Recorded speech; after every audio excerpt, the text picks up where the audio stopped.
Hello बच्चों, यहाँ प्रश्न है सम चतुर्भुज एबीसीडी में सिद्ध कीजिए कि AC का वर्ग जोड़ BD का वर्ग बराबर 4 AB का वर्ग है। तो चलिए इस प्रश्न को हल करते हैं। मुख्य अवधारणा अगर मैं लिखूं, मुख्य अवधारणा, तो सबसे पहले हम सम चतुर्भुज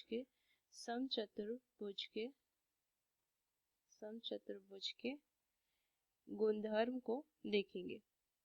तो यहाँ से लिखेंगे गुणधर्म को अगर मैं लिखूं तो चारों भुजाएं समान होती हैं, चारों भुजाएं समान होती हैं। और अगर मैं दूसरा देखूं कि सम चतुर्भुज के इसके विकर्ण एक दूसरे को समकोण पर समद्विभाजित करते हैं, या फिर ये क्या लंब समद्विभाजित भी लिख सकते हैं, समकोण पर समद्विभाजित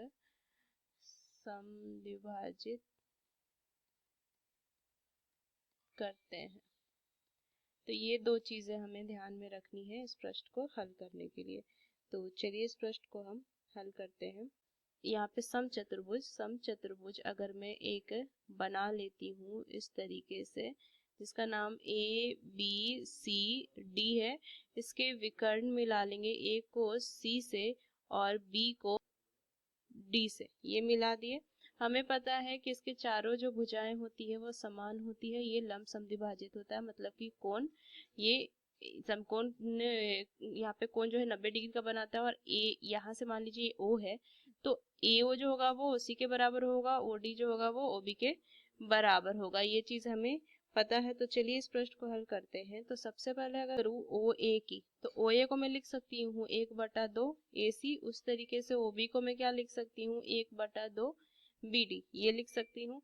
अब चलूँ अगर मैं त्रिभुज OAB में, तो AOB जो है कोण है वो 90 डिग्री है, ये पता है AOB 90 डिग्री है।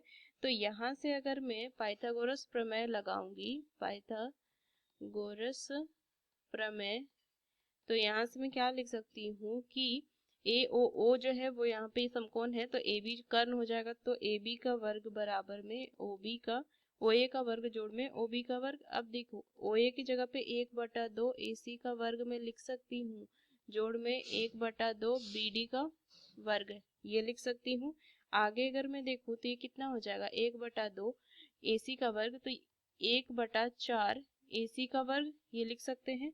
और जोड़ में 1/4 BD का वर्ग लिख सकती हूँ। तो 1/4 को बाहर दे देंगे तो ये कितना हो जाएगा, AC का वर्ग जोड़ में BD का वर्ग। और इधर क्या चल रहा है, इधर चल रहा है AB का वर्ग। तो ये 4 को इधर भेज दे तो 4AB का वर्ग बराबर में AC का वर्ग जोड़ में BD का वर्ग। तो यहाँ से लिखूंगी AC का वर्ग जोड़ में BD का वर्ग बराबर में 4AB का वर्ग। और यही हमें सिद्ध करना था, AC का वर्ग जोड़ BD का वर्ग बराबर 4AB का वर्ग। तो इस मुख्य अवधारणा का इस्तेमाल करके हमने इस प्रश्न को हल किया। आशा करते हैं प्रश्न आपको समझ में आया। धन्यवाद।